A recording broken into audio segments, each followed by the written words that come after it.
사실 아마 굉장히 영화 보시면서 좀 압도되는 그런 감정 느낌들을 받으셨을 것 같아요. 그리고 사실 소재 자체는 물론 이제 접근하기 힘든 공간이지만 이렇게 좀 한국 독립다큐 쪽에서 다뤄봤을 법한 소재인데 사실 접근하는 방법이나 관점은 좀 많이 다르다는 생각이 들고 궁금한 거 굉장히 많으실 것 같아요. 저도 사실 계속 워낙 이미지가 사람들이 워낙 강렬하고 근데 이게 정말 뭐 제가 이 말로 제대로 잘 표현할 수 있을까 좀 걱정이 되기도 하고 그래서 저는 웬만한 말을 안 하고 관객분들께 마이크를 넘기도록 하겠는데요. 일단 감독님 간단하게 좀 관객분들께 인사 부탁드릴게요. 예, 저기 지루한 영화 끝까지 남아 주셔서 감사하고요. 그다음에 지휘까지 이렇게 많은 관객을 개봉 때는 본 적이 없어요. 네, 이제라도 와주셔서 감사합니다. 예.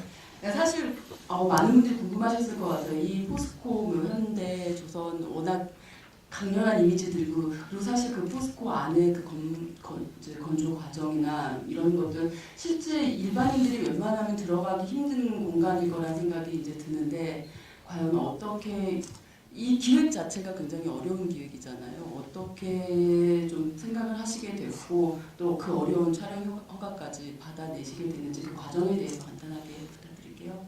네. 저희 영화를 만들자고 생각하게 된 건 이제 그 울산의 반구대 암각화에 대해서 알게 됐는데 그래서 그 반구대 암각화 그림들을 이렇게 딱 보니까 이제 고래 그림들이 이렇게 쫙 고래가 뭐 한 30마리 정도 있고 동물들이 이렇게 있고 그다음에 사냥하는 사람들 뭐 그물 이렇게 굉장히 거대한 어떤 서사와 어떤 그런 이미지가 되게 강렬하게 남았는데 특히 그 고래 이미지가 되게 셌어요. 그래서 그 고래 이미지하고 그리고 또 그런데 이제 생각해 보니까 울산에 또 이제 거대한 배를 만드는 공장이 있잖아요.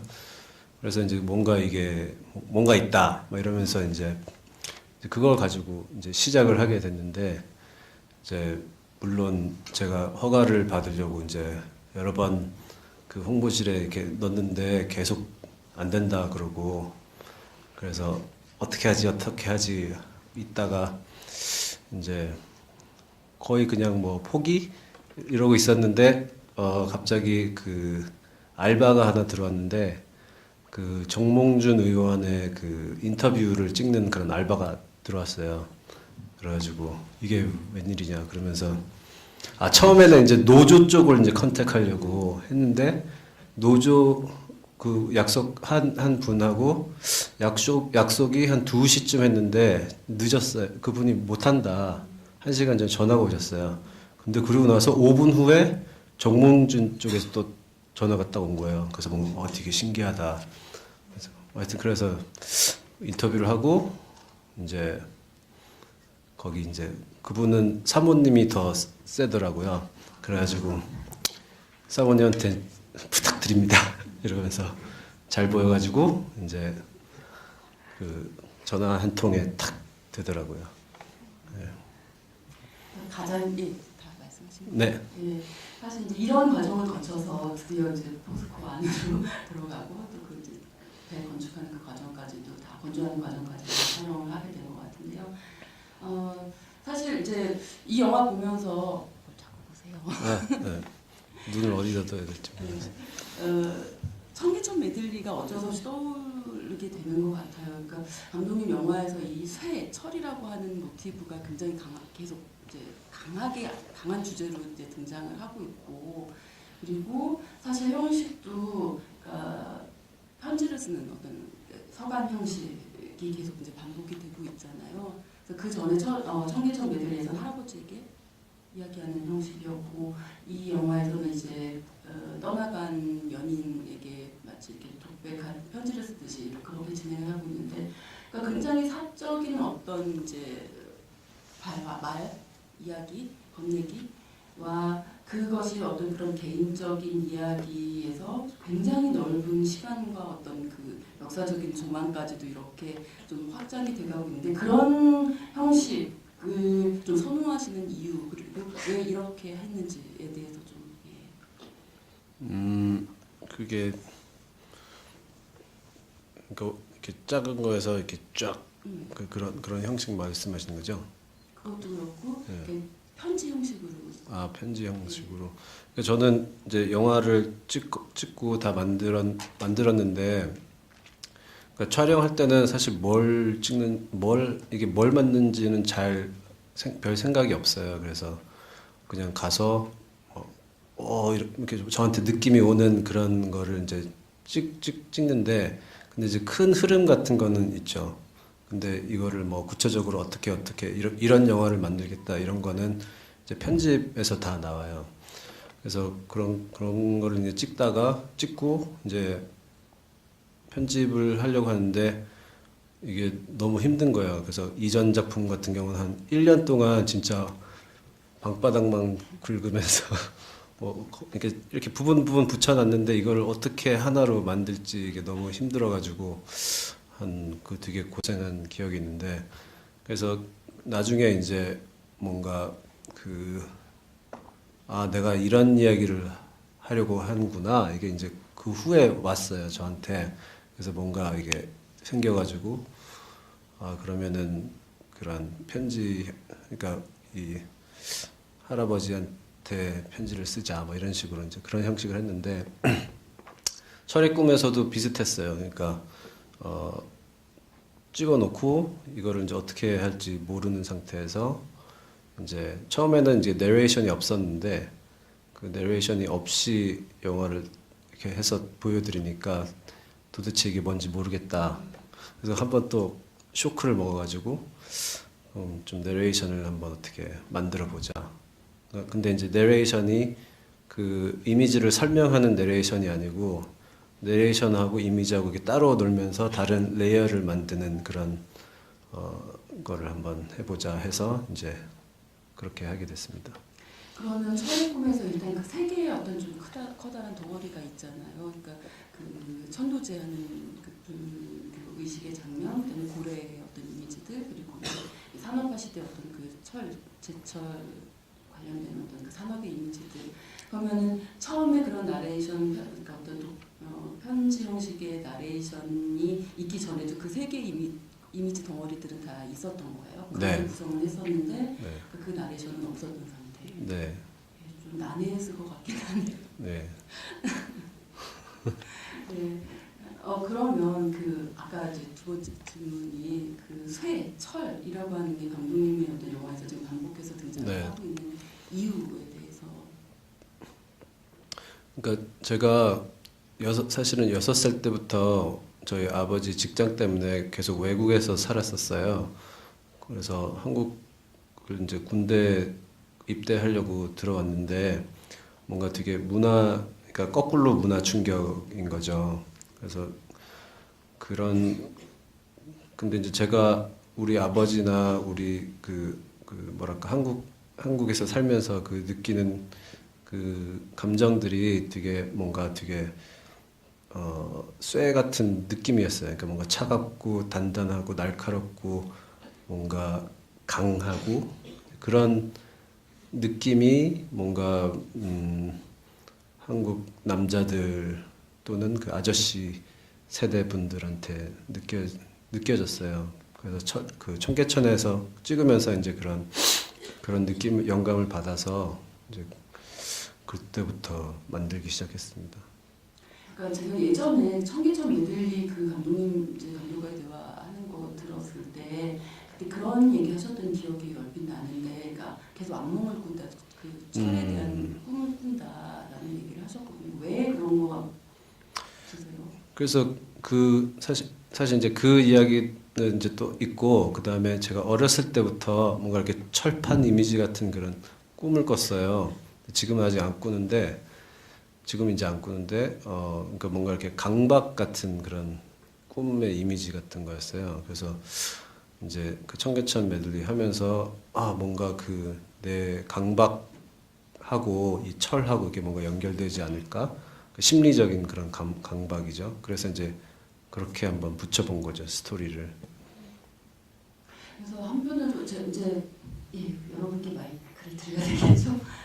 마지막으로 한마디만 이렇게 더 드리고 마이크를 드리도록 하겠습니다. 그러니까 좀 궁금했던 게 사실 고래의 꿈, 고래를 이렇게 하나의 일종의 이제 신이 되는 과정, 그리고 쇠가 또 하나의 이 산업화 속에서 하나의 또 신이 되는 어떤 그 과정들, 근데 이 철이라고 하는 것은 물론 굉장히 현대 산업의 어떤 더군다나 한국에서 그 어떤 근대화의 상징이기도 하지만 동시에 굉장히 신화적인 또 물질이기도 하잖아요. 이미지이기도 하잖아요. 예전부터 그 대장장이와 뭐 연금술 이런 신화에서도 있듯이 어떤 새를 재련하고 그 불의 이미지와 어떤 새의 이미지를 통해서 그런 연금술적인 어떤 이미지들. 그러니까 사실은 한편으로는 쇠라고 하는 것이 굉장히 현대적인 이미지일 수도 있겠지만 아주 고래적부터 내려오는 신화적인 어떤 것들. 그래서 이 고래신 또는 철신이라고 하는 것이 그러니까 감독님의 어떤 작업 속에서 굉장히 현대적인 어떤 이제 배경 속에서 이루어지고 있지만 사실 그 꿈, 어떤 그 철에 대한 어떤 쇠에 대한 꿈을 계속 반복적으로 꾸셨다라는 것이 갑자기 이렇게 그런 생각이 들기도 하죠. 일종의 그런 어떤 원형 내지는 집단 무의식 같은 것들이 계속해서 좀 이렇게 좀 발현되는 게 아닌가라는 생각이 들었고 그런 차원에서 굉장히 한국의 어떤 현대사를 다루고 있음에도 불구하고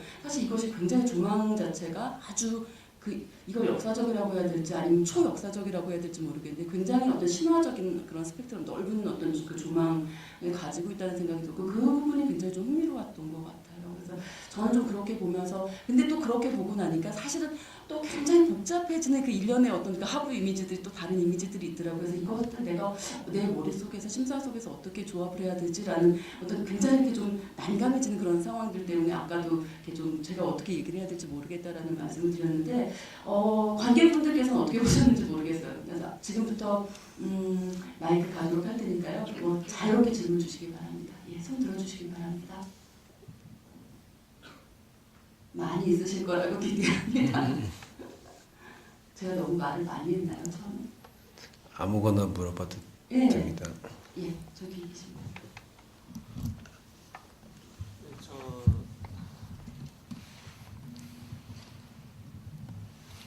저는 포스코의 하도업체에서 일을 하는 사람인데요. 포스코로 다녀왔고, 근데 건어에서 철광석을 녹여가지고 전로에 붓는 장면이 있잖아요. 그 장면은 저도 처음 봤어요. 굉장히 뭐랄까 굉장했고요. 제가 묻고 싶은 거는 아까 영화 중에 사람들은 사냥과 채집이 끝난 농경화가 시작된 다음에 사냥꾼의 모습을 그림으로 남겼다라는 말이 있는데요. 어떻게 이해를 해야 될지 지금 사람들은 열심히 철을 녹이고 있고 기선을 만들고 있고 하잖아요. 근데 이것과 어떤 연관이 있는지 그 대사가 좀 궁금하네요. 그 대사는 좀 되돌아보면 좀 너무 어렵게 쓴 것 같기도 한데 그냥 그 한 시대 예를 들어서 지금 우리가 그러니까 저희 부모님 세대 분들이 만들어 놓은 어떤 그 시대 그 기반에 살아간다고 친다면 이제 그게 만약에 그 부모님 세대들이 우리 부모님 세대들은 그 시대에서 벌어지고 있는 상황을 이미지화 시키지 못했을 것 같아요. 왜냐하면은 먹고 살기 바쁘고 지금 이게 진짜 해야 되니까. 근데 이제 그 세대하고 우리 세대하고 다른 거는 뭔가 이제 거리감을 둘 수 있다는 거죠. 왜냐하면은 이제 그 산업화라는 게 이제 거의 아니고 이제 끝이 날 만한 어떤 하향 산업이고 그래서 실질적으로 그 조선소나 그 현대중공업 분들 앞으로 5년 갈 수 있나 그런 이제 위기감 같은 것도 있거든요. 근데 중요한 거는 이제 그 시대에 대해서 어쨌든 깔끔하게 어떤 끝을 내야지만 뭔가 새로운 시대로 갈 수 있지 않나라는 게 제 생각이에요. 그래서 그거를 이제 제대로 바라볼 수 있는 그 거리감이 필요하지 않나 생각합니다. 예, 이해되셨나요? 아니신 분? 아마도 또 비슷한 질문들이 계속 나올 수도 있을 것 같아요. 그러니까 예, 뒤에 계신 분이. 예, 바로 뒤에 계신 분. 끔찍한 질문인지 모르겠는데 고래 어떻게 찍었는지 어디서 가졌는지가 궁금하고요. 그리고 다른 분들도 궁금하실 분 계실 것 같은데 그 고캔디라는 분이 우리가 아시는 그분인지 아니면 있는지 네. 궁금하고 정작 맥락이 있지 않을까 그렇게 생각될 때도 있거든요. 그 부분도 좀 궁금하고요. 예, 그분이 그분 맞고요. 그래서 통역하고 이제 마지막 영문 자막 이렇게 도와줬고, 그러니까 저희 갤러리 같이 소속된 작가분하고 제가 이제 동료라서 이제 그분은 이제 따님이죠. 그래서 이제 도와주셨어요. 그리고 고래는 제가 그러니까 여기서 나오는 이제 항공 촬영이나 뭐 수중 촬영 이런 거는 제가 돈도 없고 잘 못하고 그래서 이제 그 울산 MBC를 제가 찾아가서 거기서 이제 제가 이제 촬영 협조를 좀 부탁드렸어요. 그래서 근데 그쪽에서 흔쾌히 하자 그러고 그래서 그런 기술적인 촬영들은 이제 울산 MBC에서 도와주셨고요. 그 다음에 그 수중 촬영 감독님은 한 30년 동안 그 수중 그 전문으로 하시는 그런 감독님입니다. 처음에는 모르고 그냥 내가 배워서 하면 되는 거 아닐까 그러다가 뭘 모르는 소리다. 그래서 네.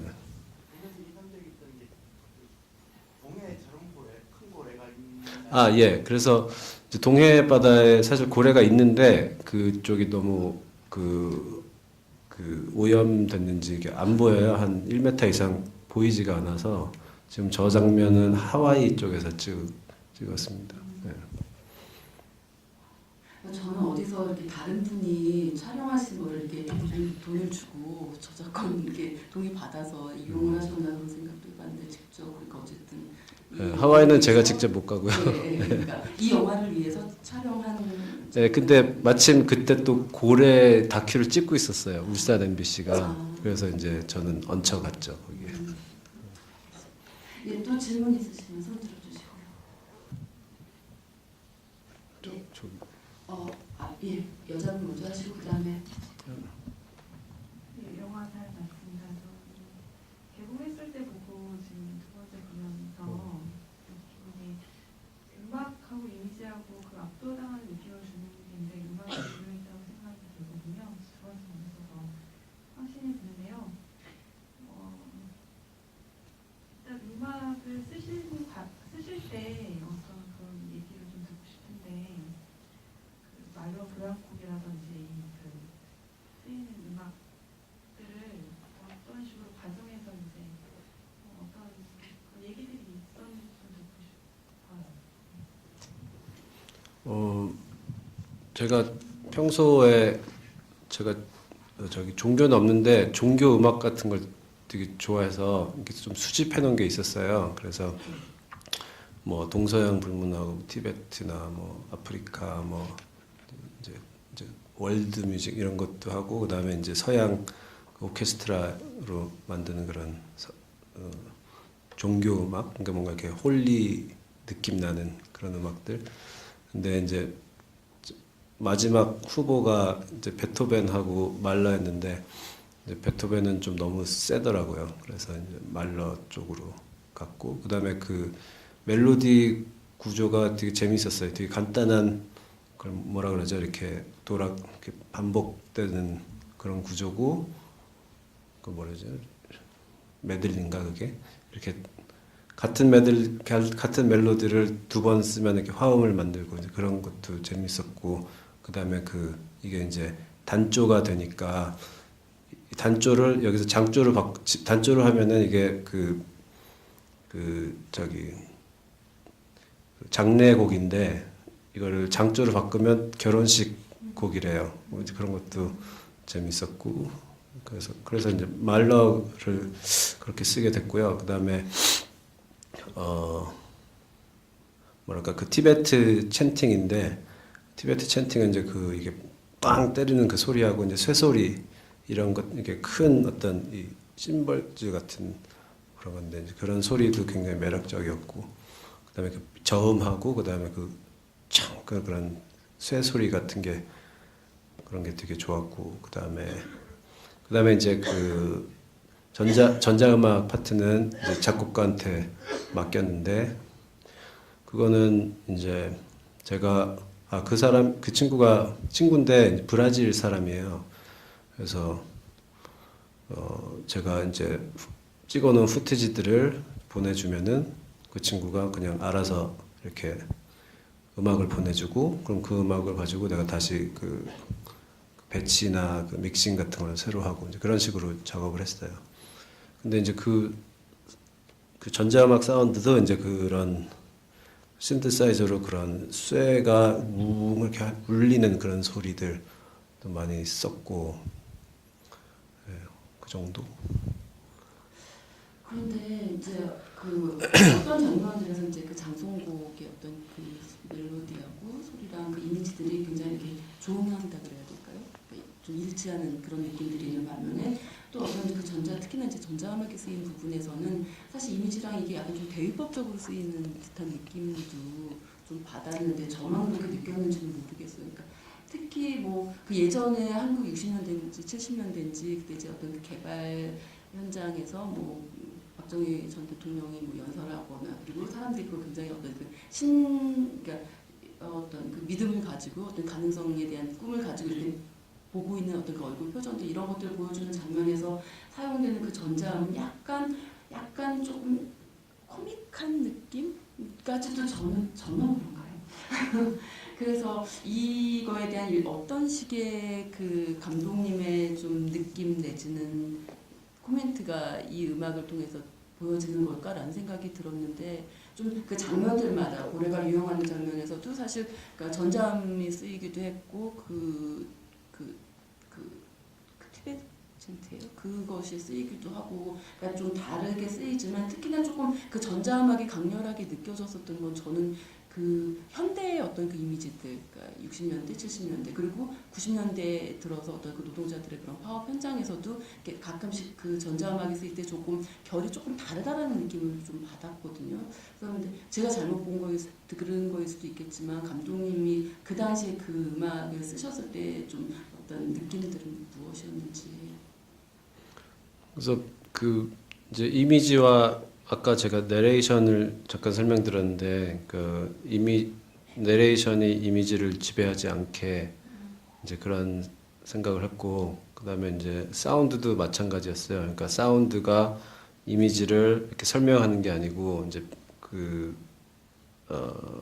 뭐랄까 이게 맞았을 때는 맞다가 이제 또 충돌할 때는 충돌하고 그래서 이제 그 긴장감 같은 것도 조금 계속 유지하려고 했고 근데 그러니까 이제 그러면서 이제 어떤 그 레이어 같은 게 생긴다고 제가 이제 느꼈어요. 예. 근데 이제 이게 그냥 1 더하기 1은 2 이렇게 그냥 음악을 써버리면 재미가 없잖아요. 그러니까 이제 그런 어떤 긴장감 같은 걸 계속 유지하려고 그러니까 들어갈 땐 들어가고 이제 빠질 때는 완전히 싹 이렇게 빠지고 그런 식으로. 그 부분은 음악은 한번 나중에 장면들을 이렇게 한번 보면서 좀 천천히 더 얘기를 해볼 기회가 있으면 좋겠다는 생각이 드는데요. 예, 다른 또 앞에 계신 분 아까 먼저 손 드셨으니까요.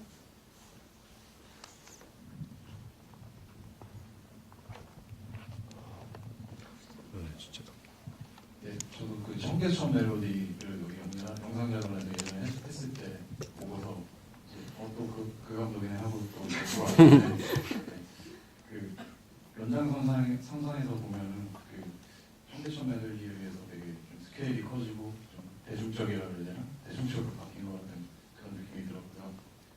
그리고 인상 깊었던 게 되게 그 인간들이 그런 위기를 마치 숭배하는 듯한 그런 이렇게 종교적인 막 의식같이 그렇게 나오는 게 되게 좀 흥미로웠고요.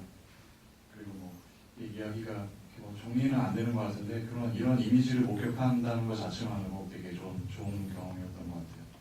그리고 제가 드리고 싶은 질문은 여기 이 팜플렛 보면 되게 평가들이 해외에서 평가들이 굉장히 좋게 막 나와 있는데 국내 평가는 좀 안 좋은지 국내에서 평가랑 그런 해외에서의 평가랑 그런 어떤 본인이 느꼈을 때 그 차이점이랄까 그런 게 좀 궁금하고요. 그리고 그 제일 좋게 기억에 남는 그 평가가 어떤 말이었는지 그게 좀 궁금합니다.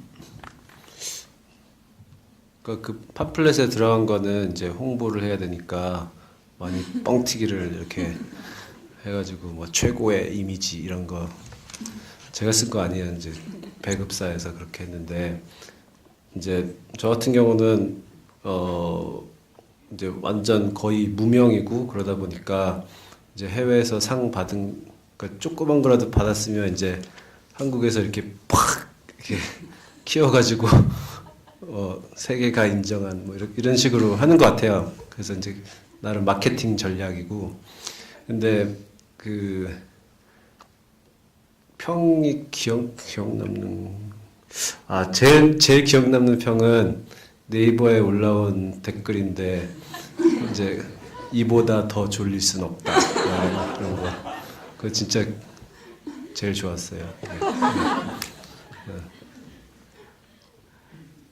다 답변되셨나요? 예, 아까 또 손 드신 분 계셔. 먼저 하시고요. 네, 궁금한 게 두 개가 있는데요. 그 나레이션에서 계속 가리키는 여자친구가 실존 인물인지 그거하고 그리고 이제 고래의 꿈에서 철의 꿈으로 이어졌잖아요. 이제 철의 꿈에서 다음은 무슨 꿈이 될지 감독님이 예상하는 흐름은 어떤 건지 궁금합니다. 사실 그 앞부분 질문은 제가 여쭙고 싶었으나 차마 여쭙지 못했던 질문인데 감사합니다. 근데 그게 중요해요?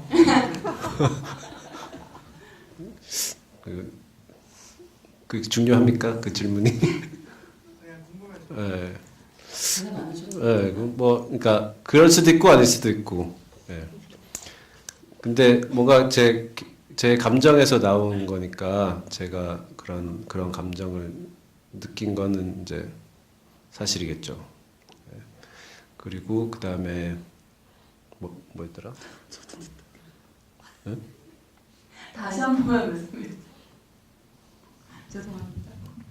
그 고래의 꿈에서 철의 꿈이 되었잖아요. 이제 그 다음은 뭘로 이어질지 그러니까 다음 작품은 뭐 아니요. 그러니까 대충 말하자면 농경사의 뭐 산업화 그렇게 이어졌으면 다음은 뭐가 될지 그냥 감독님의 생각이 궁금해서.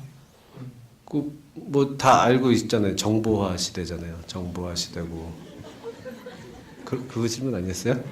아닌가? 너무 명쾌한 답을 주셔서 때로는 또 조금 이렇게 철학적인 답변을 네, 기대하셨을 수도 있을 텐데 왜냐하면 네. 저도 사실은 그런 질문을 드리고 싶었던 게 네.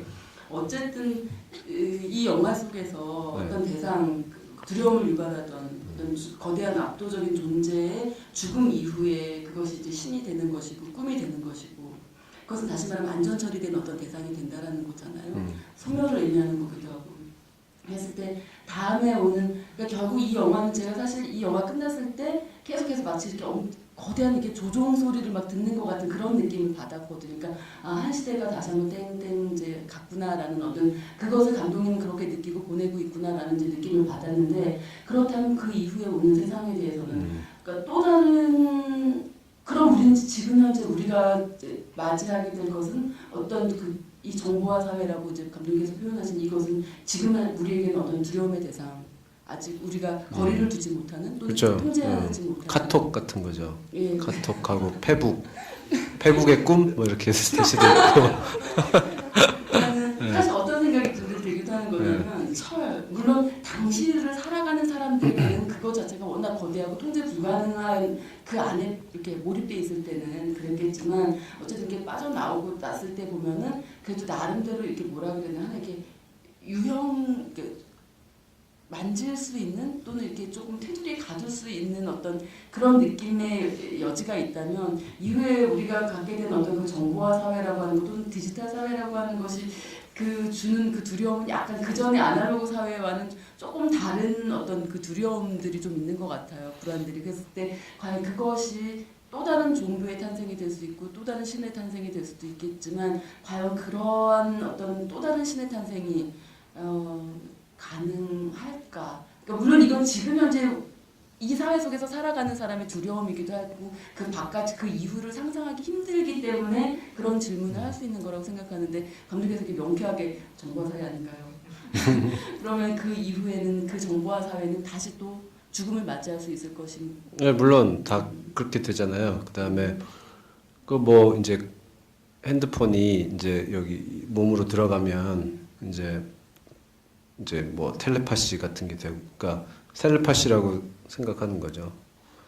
그러니까 예를 들어서 카톡을 그냥 이렇게 생각만으로 보낼 수 있고 뭐 그런 시대가 오겠죠. 아니 SF 영화도 잘 만드실 것 같아요.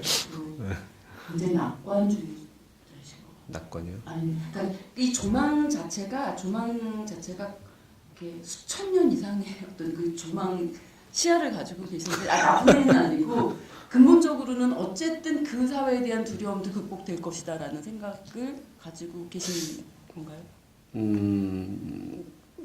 네. 그런 의미에서 낙관주의자. 그러니까 예를 들어서 이제 뭐 그냥 수렵 채집 그 사회에서 산업 사회로 왔으니까 많이 발전하지 않았냐 그러는데 사실 수렵 채집 사회에서 농경 사회로 갔을 때 농경 사회가 더 빈곤했대요. 왜냐하면 그냥 머릿수가 더 많아지고 먹을 게 더 적어지고, 그러니까 이게 발전하는 건 아닌 것 같고 그냥 이렇게 뭐 다르게 변하는 거죠. 네. 아까 하시고 여자분이 먼저 손 드셨는데 그리고 하시죠. 두 분 다 하세요. 네. 제가 영화 잘 봤고요.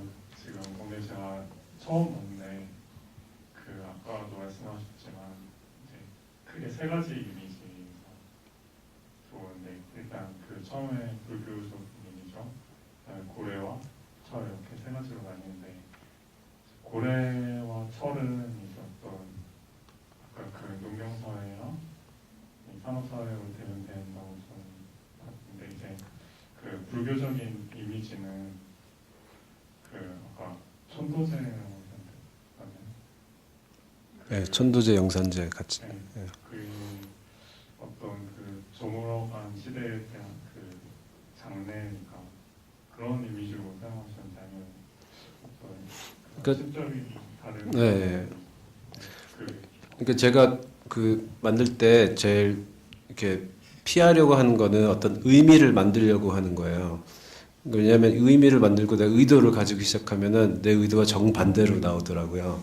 그래서 뭔가 이제 표현을 하는 건데, 그 불교 장면, 그 이제 스님들 장면들하고 그게 저도 이제 편집하면서 발견한 건데, 스님들이 뭐 이렇게 옷을 이렇게 입고 뭐 이렇게 뚝딱뚝딱 하고 그런 게 이 공장에서 이렇게 하는 사람들하고 뭔가 이렇게 똑같아 보이는 거예요. 그래서 이거 참 신기하다. 나는 천재다. 이걸 발견했다. 막 이러고 그러면서 이제 그래서 그냥 제가 든 상상이 스님들이 뭔가를 이렇게 할 때도 이게 옛날엔 뭔가 기능적이었을 거라고 그냥 생각이 들었어요. 이게 괜히 이렇게 하진 않았을 거 아니에요. 그러니까 뭔가 이유가 있어서 이걸 뭐 3번 들고 2번 치고 뭐 이런 이제 그 양식이 있었는데, 이제 그게 이제 그 기능이 빠지고 우리는 이제 그 의식만 보는 거죠.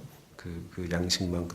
근데 이제 지금 그 공장에서 일하는 사람들도 이게 뭔가 기능적으로 뭔가를 하는 거지만 지나면은 이게 그냥 예를 들어서 이게 뭐 박제화돼서 박물관화 된다면, 옛날에 사람들이 이렇게 쇠를 부었다 하면서 이게 뭔가 이제 의식처럼, 그러니까 노동이 매일 하는 어떤 의식처럼 또 이렇게 뭔가 이렇게 좀 매치가 되는 것 같고 뭐 이제 그런 식으로 생각했어요. 예. 대기실은요? 영화 잘 봤고요.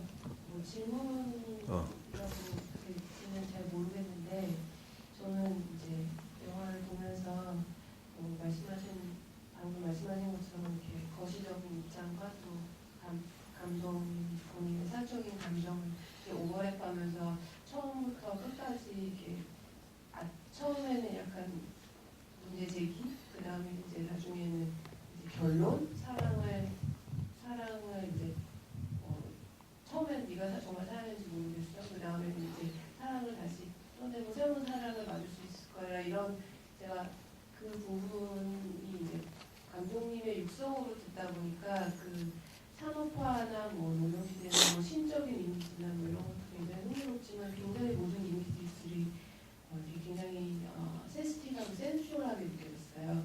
그 철이라는 것도 아까 전에 말씀하셨던 것처럼 뭐 한국에 다시 돌아와서 쇼크로 인해서 뭐 강인한 남자의 그 모습에서 그런 느낌을 받았다고 했지만 그 촬영하실 때 제가 봤을 때 느낌은 그 고래도 마찬가지고 철 주조 과정도 그렇고 굉장히 무브먼트가 스무스한 거 굉장히 아름다운 무도회 같이 느껴지는 그런 느낌을 더 강렬하게 받았거든요. 그래서 제 생각에는 그 내레이션을 그런 식으로 어떤 한 개인적인 여성이라는 대상에게 해서 여러 가지 맥락들을 묶은 게 그냥 나오기 아닌 것 같다라는 생각이 강하게 들었는데요. 왜냐하면은 본인이 겪지 않은 시대를 촬영을 하면서 거기에 경외심이라든가 아니면 거리만 둘 수밖에 없는데 그 안에서 본인의 목소리를 찾고 거기서 자기 자신을 찾으려는 그런 노력이 느껴진 것 같아요. 그래서 그런 부분 질문에 그런 부분에는 이제 편집 과정에서 그런 게 나왔을 것 같은데 그 이미지를 많이 찍은 그 홍수 안에서 본인을 찾아가려고 하는 그 과정? 그 과정에 대해서 뭐 깨달은 게 있었다든지 그 과정 속에 무엇을 느끼셨는지 그래서 결국 이 사랑은 다 결실을 맺었는지 아쉬움이 있는지 다시 또 사랑이 올 것인지 궁금합니다. 뭐 질문이 아닌 것 같기도 합니다. 말씀드리고 싶었는데 그 부분에 대해서 좀 이미지를 어떻게 이렇게 감성적으로 촬영하게 된 그런. 그러니까 제가 이거를 진짜 많이 찍었어요. 한 2년 정도 찍었나? 그러니까 후티지가 너무 많아가지고 이거를 정말 어떻게 할지를 모르고 그래서 이제 제가 이제 그 A4 용지에 이렇게 썸네일을 컷별로 이렇게 해가지고 이제 벽에 이렇게 쫙 다 이렇게 붙여놨어요. 그리고 그러면 이제 지금까지 찍은 게 이제 한눈에 쫙 이렇게 보이잖아요. 그러면 이제 서서 그러면은 여기 갔다가 저기 갔다 이렇게 뭔가 연결이 되겠다. 이제 그런 프로세스가 있었어요. 그래서 근데 이걸 한눈에 안 보고 컴퓨터로 계속 이렇게 하면은 이게 안 되더라고요. 그래서 이걸 다 프린트를 해가지고 그때 이제 어디 작가 레지던시에 있었는데 거긴 벽이 엄청 천장이 되게 높아가지고 이제 높은 데서부터 이렇게 쫙 다 보면서 이걸 하나씩 그런 식으로 편집을 했고 근데 그거를 하면서 뭐 내가 뭐 사랑을 찾아간다 이런 생각한 건 아니고 이제 그 맞는 이미지들을 이제 계속 비교하면서 이제 매치를 하고 이제 그런 프로세스가 있었어요. 그 관객분께서 느끼셨던 어떤 그 센슈얼하다는 것이 약간 제 느낌에는 예술의 어떤 힘이 아닌가, 그러니까 굳이 어떤 관능성이라고 한다면 왜냐하면 이 영화가 성립 가능한 거는 어떤 그 공포스러운 존재에 대한 그 공포가 사라진 뒤에, 즉 그 존재가 죽은 뒤에 그 존재를 애도하면서 발생하는 종교이자 예술에 관한 거라는 생각이 들거든요. 그렇다면 예술이라고 하는 것은 정말 유혹인 것이고 그랬을 때 저는 계속 계속해서 이미지에 대한 이야기를 하잖아요. 고래에 대한 이미지가 그러니까 실제 수렵 채집 시대에 만들어진 것이 아니라 그것이 지나간 이후의 시대에 만들어졌고, 그리고 산업 시대의 이 철의 어떤 이거에 대한 통제력이 이제 생기고 이 사회가 저물 때 지금 감독님은 이 영화를 만들었다라고 했을 때 사실 그 예술가라고 하는 게 뭘까, 예술이라고 하는 게 뭘까 하는 어떻게 보면 그 죽음을 바라보는, 죽음을 미학적으로 바라보고 그 산의 숭고미로 승화시키는 어떤 이제 그런 작업이 예술이고, 그런 면에서 사실 관객께서 느끼신 것은 이 영화가 성취한 어떤 예술성에 대한 어떤 그좀 공감이 아니었을까라는 생각이 좀 들거든요. 그래서 저도 사실 그런 느낌을 굉장히 많이 받았는데, 그러니까 뭐라고 이걸 딱히 어떤 언어하기 굉장히 좀 힘든 그런 어떤 정서적인 그러니까 어떤 인상들이 굉장히 강한 영화였던 것 같습니다. 이렇게 친구들끼리 농담으로 이제 좀 조금 공장 야동 같다 그런 뭐가 이렇게 삽입되고 불기둥이 이렇게 되고 그래서 뭔가 그런 섹슈얼한 그런 게 당연히 있는 것 같아요. 산업화 시대 이미지가 사실 그렇잖아요. 굉장히 이렇게 우뚝우뚝 솟은 어떤 높은 건물과 새와 이런 노동도 그랬잖아요. 이제 남성 중 어떤 중고 중년 질문 또 저기 죄송합니다. 가까우니까요. 먼저 하시고 그리고 드릴게요. 예, 영화 잘 봤습니다. 제가 저도 졸면서 봤는데요. 그 영화를 그거는 이제 일단 롱테이크 때문에 일단 잠깐 졸았던 거고, 롱테이크가 우리 있어가지고. 괜찮아요. 전 편집하면서 졸았어요. 저는. 일단은 제가 생각했던 이미지를 좀 적어봤는데요. 아까 신화 얘기하셨는데 신화에 나오는 헤파이스토스 신과 그리고 철기 문화를 만들었던 시타이트인들, 그리고 라스코 동물 벽화에 나왔던 동물을 잡았던 창자국, 이런 이미지가 암흑화에서 일단 생각이 났고, 그리고 저도 이제 예전에 그런 동네에 살아서 구로동 철공소 같은 데 많이 둘러봤었거든요. 그런 이미지, 그리고 이제 이하석 시인이나 박노해 시인 같이 이렇게 철이나 노동자를 주제로 한 시들이 좀 많이 떠올랐었고요. 일단은 제가 제일 궁금했던 거는 이 승희라는 여자에 대한 존재, 이 영화와 과연 어떤 관련이 있는가 하는. 계속 질문이 나오죠. 네. 그리고 두 번째로는 이제 철에 대한 굉장히 좀 우울했던 기억들을 좀 많이 떠올려봤어요. 저는 개인적으로 녹슨 철의 이미지 되게 그를 굉장히 독특하게 보거든요.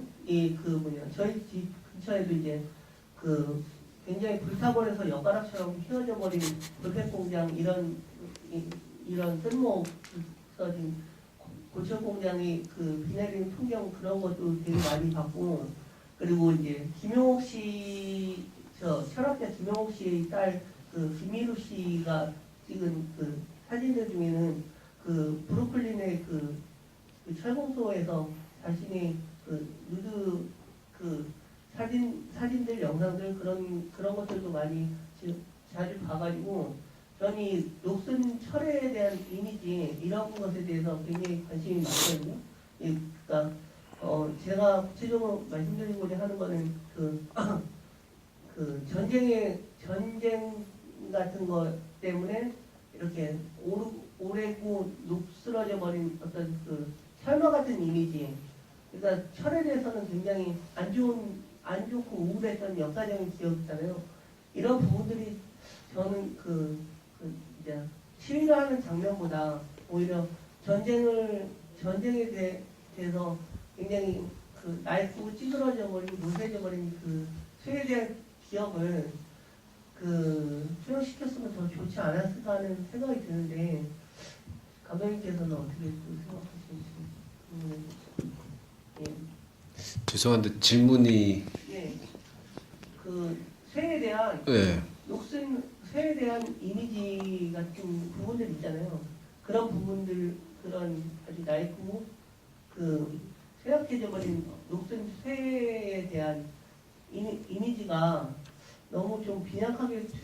않나 하는 느낌이 들었어요. 제가 봤을 때는 그 철들은 네, 알겠습니다. 좀 더 세련되고 새로 만들어지고 그런 것들만 보여지는데 그런 오케이, 알겠어요. 예. 감사합니다. 그 뭔가 풍경, 예를 들어서 풍경이 있잖아요. 뭐 그 철이 됐든 뭐 산이 됐든 뭐가 됐든 조선소가 됐든 그 풍경을 볼 때 우리는 그 거기 나오는 뭐 여기서 나오는 배나 뭐 조선 저기 공장이나 이런 걸 본다고 생각하는데 사실은 이거를 바라보는 나의 시선으로 그거를 나를 통해서 보시는 거잖아요. 그래서 같은 거를 예를 들어서 이 물병을 찍어도 내가 보는 거랑 여기 선생님께서 보는 거랑 다를 거 아니에요. 그러니까 이게 뭔가 물론 이제 위치도 달라서 다르지만 그 여기서 오는 느낌이 다 개개인별로 다 다를 거 아니에요. 그래서 그 촉철 뭐 녹슨철을 보고 진짜 내가 막 우울하고 뭐 돈도 없고 그러면 진짜 막 진짜 철이 참 불쌍하다 뭐 이럴 수도 있지만 내가 기분이 좋고 그러면 뭔가 멋있네 뭐 이럴 수도 있고 그러니까 그 사실은 이 풍경에 나오는 어떤 현실 자체가 뭔가 이렇게 딱 고정돼 있는 건 아닌 것 같아요. 그래서 그 바라보는 사람과의 관계 속에서 뭔가 작품이 나오지 않나. 그런 답이 되나요? 그 역사적인 철에 대한 기억들 그 부분에 대해서 조금은 역사적인 그러니까 이제 관객분께서 가지고 계신 어떤 그 철의 이미지, 그러니까 그것이 어떤 한국이라는 이 사회에서 현대사에서 가지고 있는 그 이미지가 아마 감독님이 가지고 계신 이미지, 영화 속에서 표현된 거랑 좀 다르다는 생각이 드는데요. 네, 그거는 아마도 제가 이제 그 계속 외국에 있어가지고 뭔가 제가 잘 몰라요. 뭘 이렇게 그 눈치도 잘 없고 그 맥락을 그러니까 문화적으로 제가 좀 다른 곳에 있어가지고 그래서 이제 그런 걸 말씀하시는 건가? 그러니까 철을 예를 들어서 전쟁 같은 거는 철이 우리를 위해서 희생을 했잖아요. 예, 저기 죄송한데요. 근데 제가 전쟁을 한 번도 안 겪어봤거든요. 그러니까 모르죠. 관객분께서도 겪지는 않으신 같은데요. 그러니까 어쨌든 한국 사람들이 이 안에서 살고 있는 사람들이 가지고 있는 그래서 제가 아까 좀 말씀드렸던 게 그러니까 이런 소재 자체는 한국 독립다큐에서 상당히 많이 나올 법한 소재다라는 말씀을 드렸던 게 그러나 좀 이것을 조망하고 접근하는 관점 자체는 다른 듯하다라는 말씀을 드렸던 게 아마 이제 관객분께서 말씀하시는 그런 이미지인 것 같아요. 근데 이것은 어떤 것이 옳다 그르다의 문제는 절대 아니라고 생각하고요. 사실 그 한국 독립다큐에서는 어찌 보면 뭐라 그래야 될까요? 그러니까 조금 더 그런 어떤 근대화의 이미지, 산업화 이미지 속에서 이 철의 이미지가 아마도 좀 더 부정적인 또는 억압적인 하나의 폭력의 이미지가 조금 더 부각이 돼 있었을 것 같고 관객분께서도 그런 느낌을 많이 받으시면서 이렇게 살아오셨을 것 같아요. 근데 그것이 우리가 가지고 있는 이 내부에서 바라본 시점과 감독님은 어쨌든 안팎을 한국이라는 사회 안팎을 이렇게 넘나들면서 바라본 사람의 어떤 시선에서 분명히 다른 지점들이 제가 봐도 있다는 생각이 들거든요. 그리고 또 하나는 이제 이거는 백남준 선생님 말씀인데 백남준 선생이 이제 그 대략 이야기가 뭐냐면 자기가 기계를 쓰는 이유는 기계를 혐오하기 때문이다 그런 말씀하셨어요. 그러니까 뭐냐면 저도 공장보다는 자연이 좋거든요. 근데 뭔가 내 뭔가 이거를 제대로 싫어하려면 이거를 더 써야 된다. 먼저 그래야지만 뭔가 그 카타르시스나 이제 이런 게 생긴다. 그래서 그 백남준 선생님 말씀이 맞는 것 같아요. 네, 알겠습니다. 아까 또 손 드신 분 계셨죠?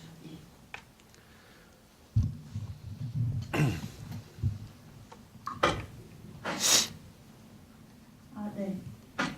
가장 크게 이제 보면서 생각을 했던 게 그런 평면 회화를 갖다가 오히려 영상으로 보여준다라는 느낌을 되게 많이 받았거든요.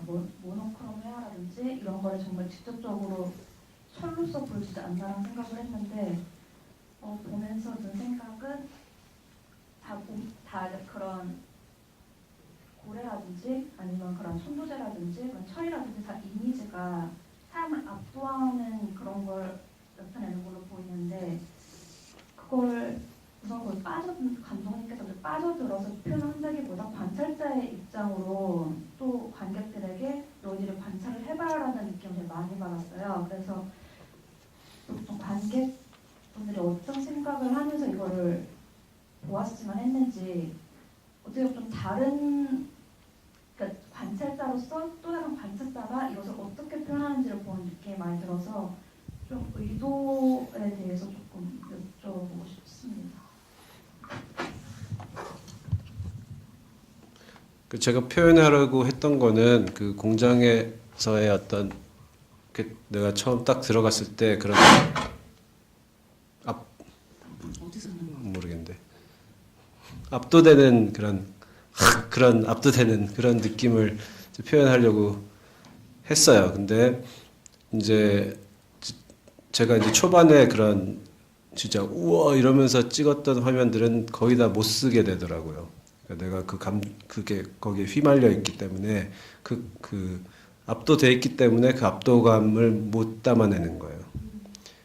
이해가 되시는지 모르겠지만, 네, 그러면 이제 제가 좀 시간이 지나고 나니까 한 1년 정도 지나고 나니까 이제 후반부에서 뭔가 쓸만한 게 많이 나왔어요. 그러니까 내가 뭔가 이제 이 공간도 제대로 이해하고 뭐 이제 저기서 뭐가 나오겠다 이런 것도 다 감을 익히고 있고 그러니까 이제 카메라를 오케이 그러면은 여기다 이제 뭐 동작을 준다든지 아니면은 뭐 틸트를 한다든지 어떤 렌즈를 쓴다든지 이걸 제가 조금 그 압도감의 거리를 둬야지만 그게 이제 표현이 되더라고요. 그래서 그게 관객들이 어떻게 볼지는 모르겠지만 저는 어쨌든 그런 압도감을 표현하려고 했어요. 근데 이제 그 과정에서 거기에 이제 거리감이 있어야지만 그게 표현이 되는 그런 상태였습니다. 시간이 다 돼서요. 한 질문 정도만 더 받으라고. 왜 갑자기 이렇게 그동안 뭐 하시고 계시다가 이거 어쩌나요? 가장 먼저 누가 손 드셨죠? 가장 죄송하지만 마이크에 가까운 저기 뛰어가신 분 가장 가까운 곳에 있는 분께 마이크 드리도록 하겠습니다. 죄송합니다. 네. 저는 그 영화 보면서 고래랑 설의 이미지가 주되게 나오기는 하는데 좀그 사람들이 그러니까 사람들을 보여주는 그런 장면들도 좀 되게 재미있게 봤는데요. 그러니까 사람들이 어떤 뭐 개체로서 드러나기보다 좀 군중들의 모습으로 보여지거나 아니면은 뭔가 공장에서 되게 좀 작은 존재들처럼 점점 이렇게 나오거나 하는데 이게 유독 어떤 한 여성 노동자분만 인터뷰가 나와서 굳이 그렇게 그분의 인터뷰를 넣으신 이유가 있었는지 궁금했습니다. 사실 그리고 그 여성 노동자가 나왔던 그 이제 처음 등장하던 그 시점도 그 앞에 어떤 그 이제 보여지던 이미지들, 그러니까 어떤 고리아 투쟁이 하나의 이제 한국 노동의 상징이 됐다라는 이제 이야기가 이렇게 마감이 되면서 여성 노동자가 나올 때 이 등장하는 시점도 좀 같이 궁금했었거든요. 더 그래서 좀 말씀해 주시면. 그분을 제가 쓴 이유는 일단 그분 목소리가 되게 마음에 들었어요. 그게 굉장히 이렇게 여성적인 나긋나긋한 그 경상도 사투리 같은 게 되게 좀 뭔가 느낌이 오더라고요. 그래서 그 목소리가 일단 굉장히 마음에 들었고 그 다음에 이분이 키가 굉장히 작아요. 그래서 뭐 한 150 뭐 그 정도 되나? 근데 이제 그 다음에 또 여자이고 그래서 이제 그런 아주 조그만한 여자를 되게 이렇게 크게 찍으려고 했어요. 그러니까 이분을 이제 크게 잡으려고 그래서 그분을 이제 캐스팅한 이유도 이제 그런 거였고 그 다음에 그 위치 그러니까 그 시간에 왜 거기 넣냐면 그러니까 제가 옛날 그 포티지들을 계속 이제 그 MBC 화면들을 계속 보니까 되게 특이한 게 그 출근을 할 때 사람들이 옛날 사람들은 옛날이라고 해봤자 뭐 20년 전이죠. 80년대 초. 근데 그분들은 진짜 그야말로 이렇게 우르르르르 이렇게 출근을 해요. 그러니까 뭔가 개개인의 거리감이라는 게 없고 그냥 뭐 3355라고 표현하잖아요. 그러니까 이게 뭉쳐서 이렇게 쭉 출근하는데 요새 찍은 후티지를 보면은 개인 이렇게 거리가 있어요. 그리고 이렇게 표정도 많이 달라지고, 그러니까 옛날 그 노동자들 표정들은 뭔가 굉장히 파릇파릇하고 그런 신선함이 묻어났다면 지금은 뭔가 조금 더 뭔가 완결된 그런 느낌이 얼굴에 표정에 드러났고, 그래서 이제 결국은 그 이제 돈도 많이 벌고 이러면서 이제 모두가 다 개인화가 되는 거죠. 그러니까 집단이었지만 이제는 다 개인의 어떤, 그러니까 개인이라는 개념 자체가, 나라는 개념 자체가 옛날엔 집단이었지만 이제는 이제 그 집단과 다른 어떤 나만의 개인, 뭐 이제 그런 의미에서 이제 그 위치는 그쪽에 있었던 것 같습니다. 사실 회사라든지 이런 데에서 여성 노동자를 연상시키기는 사실 쉽지 않잖아요. 그러니까 다 이렇게 남성 노동자를 생각하기 쉬운데, 그러니까 여성 노동자가 등장했다는 것 자체가 굉장히 좀 이렇게 좀 새롭고 뭔가 좀 사람들이 어떤 궁금증을 유발하는 요소가 있는 거죠. 왜 여성 노동자였을까? 그렇게 이제 인터뷰를 가장 많이 하는 어떤 유일한 존재로. 그러니까 그것도 뭐 다른 의도라기보다 그 목소리가 굉장히 이 다른 그 막 헤비하고 막 남성적 이런 거 하고 그 여성적인 목소리하고 이게 밸런스가 좀 맞았던 게 아닌가. 네, 알겠습니다. 네. 시간이 다 됐고요. 사실 저도 궁금한 게 아직 많이 남아있는데 아쉽지만 일단은 조금 정리를 해야 될 것 같고, 감독님께서 지금 관객분들께 하시고 싶은 말씀 또는 뭔가 영화에 대해서 조금 더 설명을 하고 싶다라는 거 있으시면은 지금, 그리고 앞으로 뭐 향후 계획에 대해서 간단하게 좀 부탁드리겠습니다. 죄송합니다. 뭐 영화는 그냥 자기 마음대로 보는 게 제일 좋고요. 네. 그리고 자기 마음대로 해석하는 게 제일 좋은 것 같고, 그다음에 다음 작품은 이제 뭐 사실 이제 군대의 꿈 뭐 이렇게 군대 이야기를 하고 싶어요. 네. 군대 갔다 온 제 경험을 바탕으로. 그래서 지금 촬영하고 있어요 지금. 인천포트에서 군복 입고 프레젠테이션 하셨던 그거죠. 네. 알겠습니다. 예, 좋은 작품으로 곧 다시 관객분들 만날 수 있게 되기 바라면서요. 늦은 시간까지 함께해 주셔서 감사드립니다. 감사합니다. 이렇게 큰 박수